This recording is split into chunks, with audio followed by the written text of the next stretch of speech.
falling in love less, or are we just falling in love later? British Vogue just posted an article, "Is having a boyfriend embarrassing?" And I have not loved an article like this in a very long time. Men can't believe that women are single by choice because men aren't single by choice. I don't know about the rest of my single folk, but every day single, I become less and less interested in the idea of a relationship or marriage. I know we can all sit and complain about the state of dating apps these days. We can all sit and complain about the state of men, or some of you guys can sit and complain about the state of women. Either way, part of me is questioning whether or not we're all just putting relationships on the shelf so that we can focus on other things. I'm 32 years old, single, and I don't have or want children. There are an increasingly large number of women who are just choosing not to get married and are choosing to stay single. I'm about to be 29 years old in less than 2 months, and I've never experienced romantic love.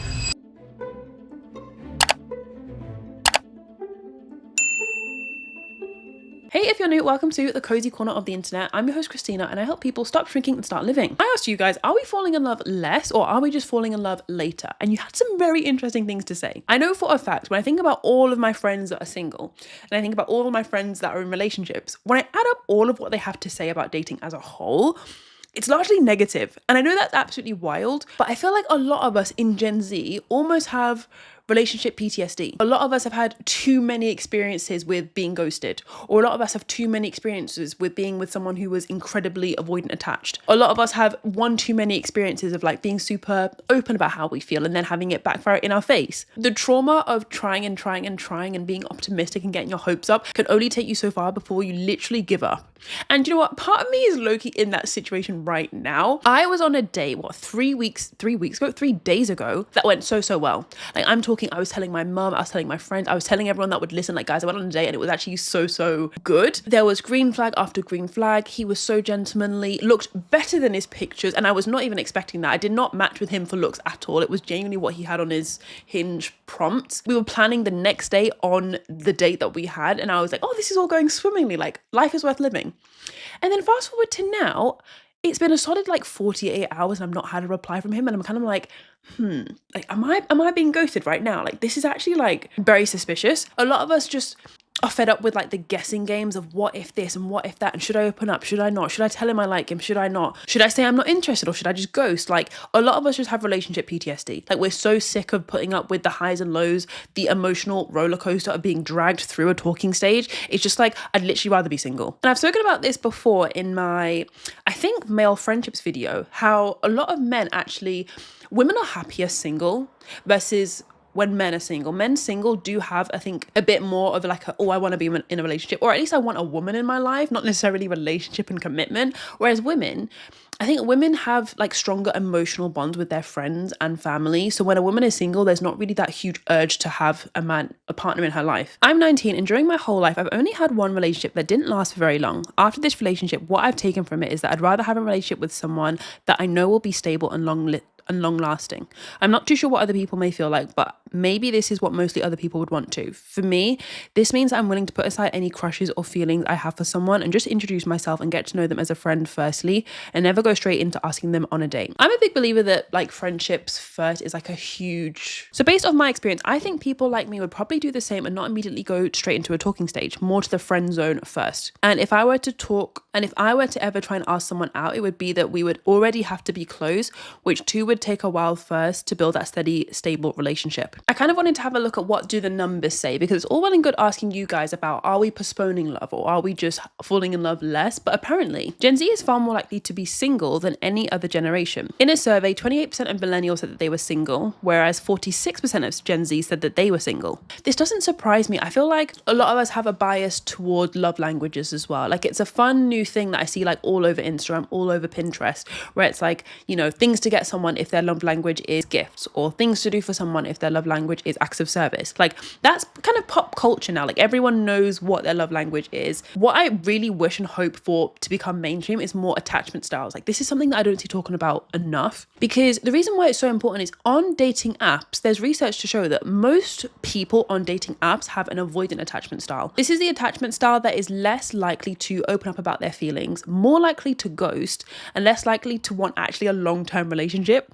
If you're on a dating app to have like a casual hookup, a short-term thing, no feelings involved, Dating apps are the place to be because there is plenty of options for that.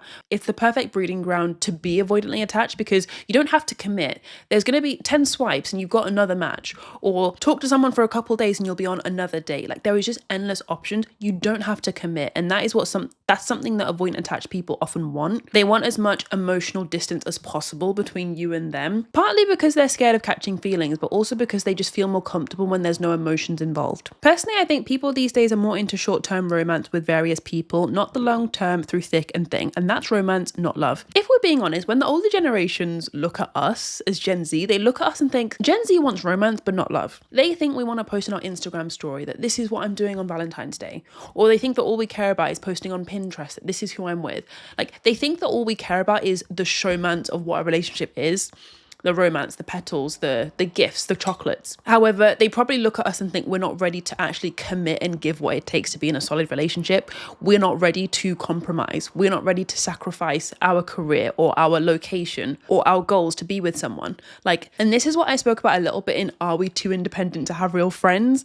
I think so many of us are really individualistic. Like, we're focusing on ourselves, our dreams and our goals, our future is so important to us. We're so focused on it. It almost has a negative consequence on our friendships, and naturally, if it negatively impacts our friendships, it will negatively impact relationships as well. When people in their 40s, 50s and 60s who naturally compromise every single day, they say no so their partner can say yes, their partner says no so they can say yes. Like, compromise is so natural and second nature to some of the older generations that to us it's not quite, it just feels like that's not the right thing to do. It feels like compromising in certain areas of your life is just like the wrong thing. Like, you should be a bit more adamant. You should be a bit more stubborn. You should stand for what you want. And maybe this is like an art, not a science. Maybe there is absolutely times you should not compromise. And I'm of the belief of that anyway. Like, I believe sometimes, say it comes to like your career and your health, you should not compromise. I think compromise is an art form that Gen Z has not mastered at all. I think if anything, we've swinged way too far on the independent scale, where it's like going into a friendship or a relationship, it's kind of like, I have a lot of really intense, rigid boundaries that I'm not going to flex on. And I know someone might comment on this and be like, Christina, I'm not gonna compromise on my career. Like, I'm not changing this for a man. I totally get you. And I think that's good. But I just think from what I've seen, like, speaking to my mum and her friends and people who are older in solid relationships that they're happy in, because that's a key word, in a relationship and happy, compromise is a requirement. It's not a choice. And I almost think a lot of us are scared to compromise because it's like, okay, say I do compromise my career. You know, I take the lower paying job to move to the city where my boyfriend's in because I want to be with my boyfriend. I want to start a family with him.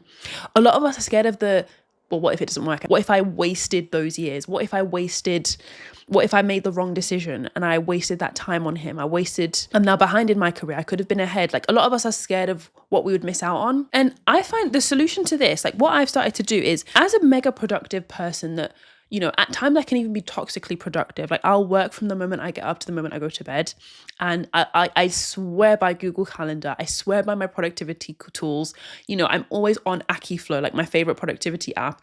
I'm always like tracking my time and seeing where it goes. There were times where I wanted to make more friends, but it just felt like optional. It felt like an add-on. It didn't feel like important to like go out, go to the dinner, go to the meal. It just felt like, no, I need to work. I need to do my emails. I need to film a video. And over time, I've only started to build solid friendships and a solid social life where I get invited to things. I get invited to so many things. I actually have to say no because there's too many things going on. That's only happened when I started to see, like, Christina, you have to actually compromise on your work. As much as you love being productive and ahead and being like, you know, accomplished, this is actually a compromise for a social life. If you want to go into a store and buy a new jumper for $50, like you have to have $50.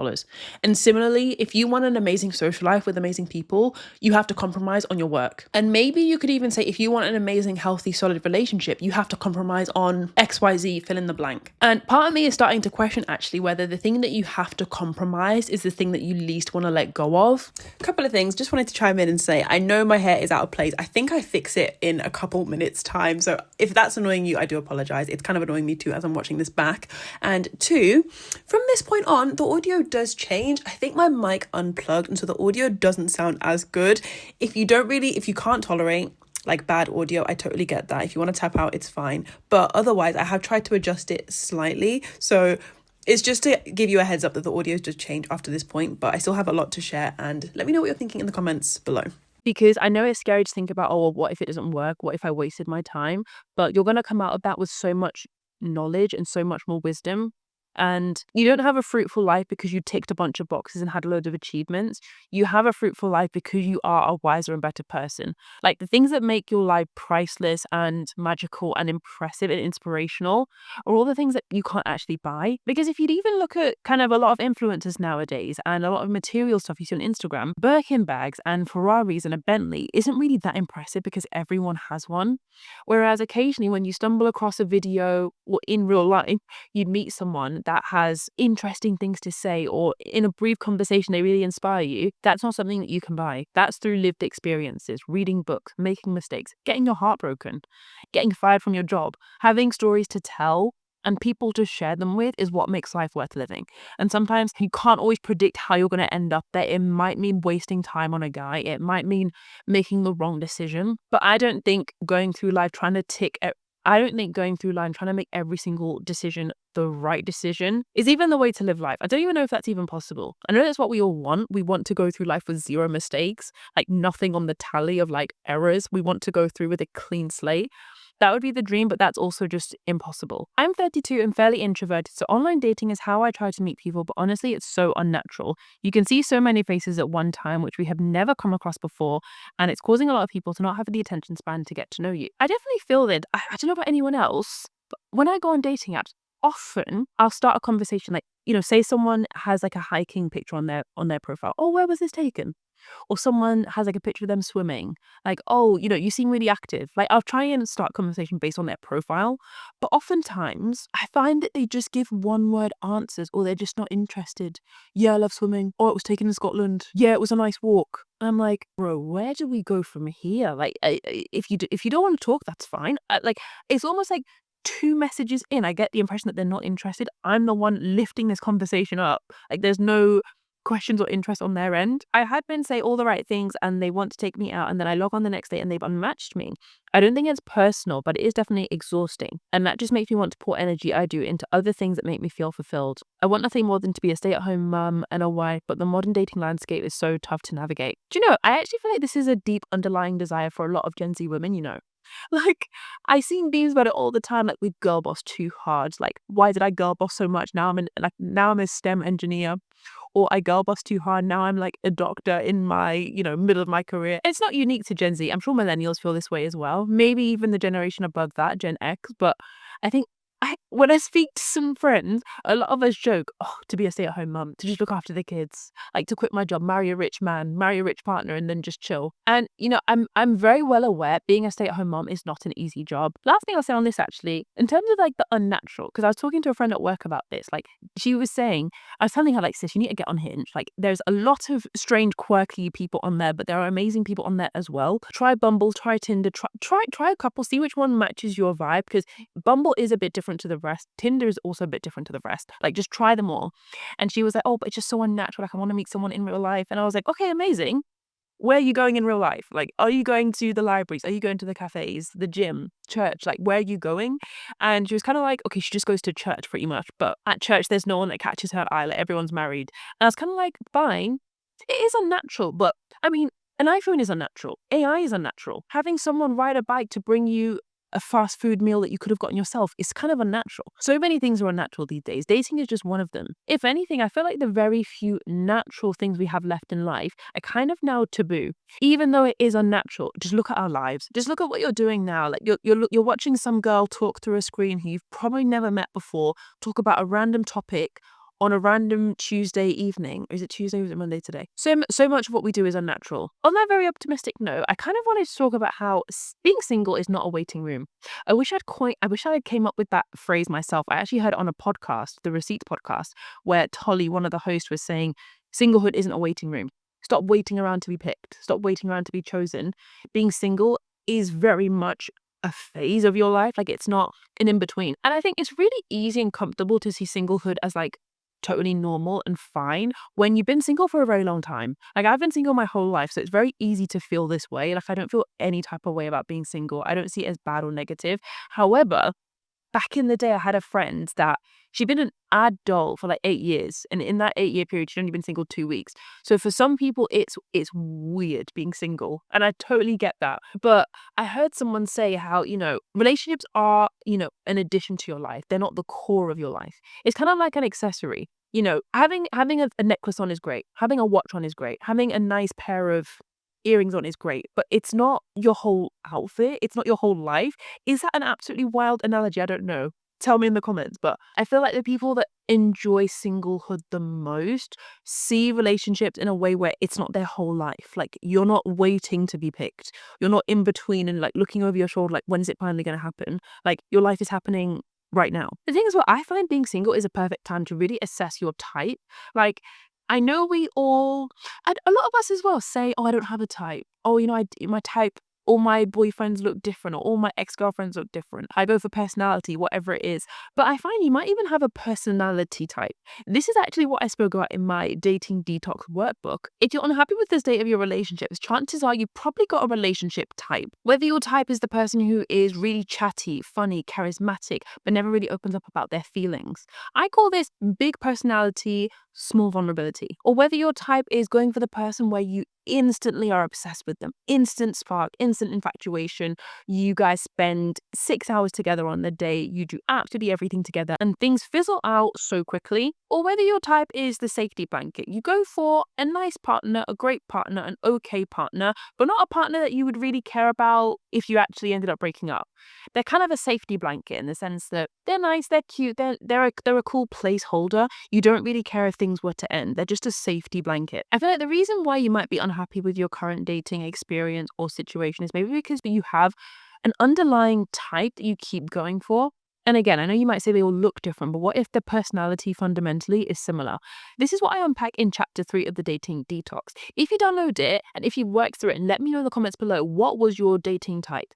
Were you the fixer-upper? Or do you tend to go for the instant spark?